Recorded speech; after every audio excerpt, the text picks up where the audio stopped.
19 ಮತ್ತು KMF 24 ಎರಡು ದಾಖಲಾತಿಯಲ್ಲಿ ಅದು ಇಂಡಿಯನ್ ಪೆಂಟಾಕೋಸ್ಟ್ ಚರ್ಚ್ ಅಂತ ಇದೆ. ಅದರ ಮಾಲೀಕರ ಹೆಸರು ಇಂಡಿಯನ್ ಪೆಂಟಾಕೋಸ್ಟ್ ಚರ್ಚ್. ಅದರ ಆಸ್ತಿಯ ಉಪಯೋಗಕ್ಕೆ ವಾಸ್ತವ್ಯಕ್ಕೆ ಉಪಯೋಗ ಅಂತ ಇದೆ. ಆ ರೀತಿ ದಾಖಲಾಗಿದೆ ದಾಖಲಾತಿಯಲ್ಲಿ.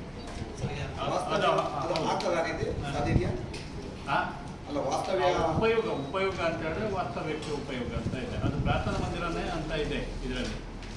ನಮ್ಮ ಪ್ರಾರ್ಥನಾ ಮಂದಿರ ಇಂಡಿಯನ್ ಅಡಿಷನಲ್ ಇದು ಮಾಡಿದ್ರೆ 107ರಲ್ಲಿ ಇದು ಏರಿಯಾವನ್ನು ಕೊಟ್ಟಿದ್ದ ಉದಾಹರಣೆಗಳು ಇದ್ದಾವೆ. ಅದಕ್ಕೆ ನಾವು ರೆಕಾರ್ಡ್ನೆಲ್ಲ ಕಂಪ್ಲೀಟ್ ಆಗಿ ಪರಿಶೀಲನೆ ಮಾಡಿ ಅದು ಒಂದೇ ಫೈಲಲ್ಲಿ ಸಿಗುವುದಿಲ್ಲ, ಬೇರೆ ಬೇರೆ ಫೈಲಲ್ಲಿ ಇರ್ತದೆ. ಅದಕ್ಕೆ ಸ್ವಲ್ಪ ಟೈಮ್ ಬೇಕಾಗ್ತದೆ ಹುಡುಕಾಡೋಕ್ಕೆ. ಯಾಕಂದ್ರೆ ಅವರೊಮ್ಮೆ ಪೆಂಟಕೋಸ್ಟಲ್ ಚರ್ಚ್ ಅಂತ ಹೇಳಿದ್ರು, ಇನ್ನೊಂದು ವಸತಿಗೆ ಉಪಯೋಗ ಅಂತ ಹೇಳಿದ್ರು.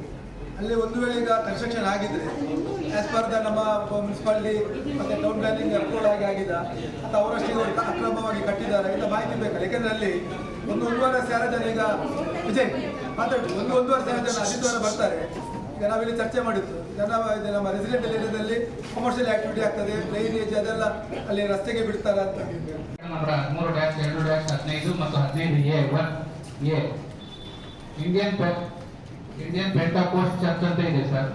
ಅದು ವಾಸ್ತವ್ಯ 1126 ಚದರಡಿ ಹಂಚು ಚಾವಣಿ ಕಟ್ಟಡ 1963 ಅಂತೇಳಿ ನಮ್ಮ ಕಚೇರಿ ದಾಖಲೆ ಇದೆ ಸರ್. MR 19 ಮತ್ತು KMF 24 ದಾಖಲೆ ಈ ರೀತಿ ಇರುವಂಥದ್ದು ಸರ್. ಚರ್ಚಲ್ಲಿ ಎಲ್ಲೂ ಮತಾಂತರ ಮಾಡೋದಿಲ್ಲ. ಇಲ್ಲಿ ಮತಾಂತರ ಕೇಂದ್ರ ಇದು ಅಂತ ನಾನು ಹೇಳ್ತಾ ಇದ್ದೇನೆ. ಯಾಕಂದ್ರೆ ನಮ್ಮ ವಾರ್ಡಿನ ಒಬ್ಬ ಆನಂದ ಮತಾಂತರ ಆಗಿದೆ. ಇದು ಮತಾಂತರ ಅನ್ನುವಂಥದ್ದು ದೇಶಾಂತರ ಆಗ್ತದೆ ಅನ್ನೋದು ಹಿರಿಯರು ಹೇಳಿ ದೇಶವೇ ಅಂತ ಇದಾಗ್ತದೆ. ಅನೇಕ ಇತಿಹಾಸದ ಬೇರೆ ಬೇರೆ ದೇಶಗಳನ್ನು ನಾವು ನೋಡಿದ್ದೀವಿ.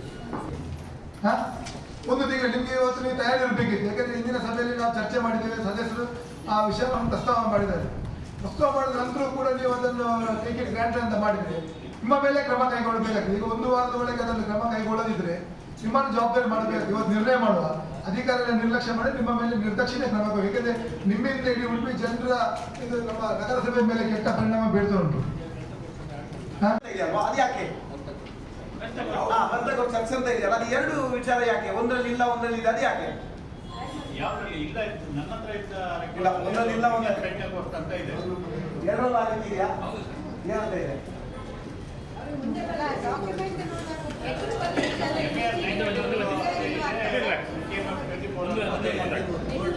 ಅದಕ್ಕೆ ಬೇರೆ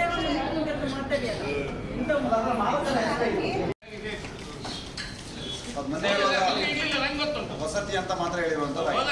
ವಸತಿಯಲ್ಲಿ ದತ್ತಪಟ್ಟವರು ವಸತಿ ಅಂತ ಮಾತ್ರ ಇರ್ತದೆ. ಪೆಂಟಕೋಸ್ಟ್ ಅಂತ ಇರ್ಲಿಲ್ಲ ಅಲ್ಲಿ. ಯಾವಾಗ ನಗರಸಭೆ ಫೈಲ್ನಲ್ಲಿ ಪೆಂಟಕೋಸ್ಟ್ ಅಂತ ಹೇಗೆ ಬಂತು? ಅದೀಗ ಬಂದದ್ದು, ಅದು ಮೊನ್ನೆ ಇರ್ಲಿಲ್ಲ. ಅದೇ ನಾನು ಹೇಳ್ತಾ ಇದ್ದೇನಲ್ಲ ಸ್ವಾಮಿ, ಮುಂಚೆ ಇರ್ಲಿಲ್ಲ, ಈಗ ಸಡನ್ ಯಾಕೆ ಬಂತು ಕೇಳುದು. ಮೊನ್ನೆ ಮುಂಚೆ ವಸತಿ ಅಂತ ಇತ್ತು, ಇಲ್ಲಿ ಚರ್ಚೆ ವಸತಿಗೆ ಪೆಂಟಕೋಸ್ಟ್ ಬರ್ತದ?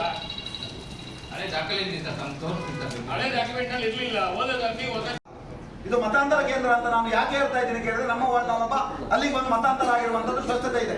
ಅದನ್ನು ಇಟ್ಕೊಂಡು ನಾನು ಬೇರೆ ಕಡೆಯಲ್ಲಿ ಮಾತಾಡ್ತೇನೆ ಮಾನ್ಯ ಕಮಿಷನರ್. ನಾನು ಹೇಳೋದು ಅದು ಈ ವ್ಯತ್ಯಾಸ ಇದೆಯಲ್ವಾ.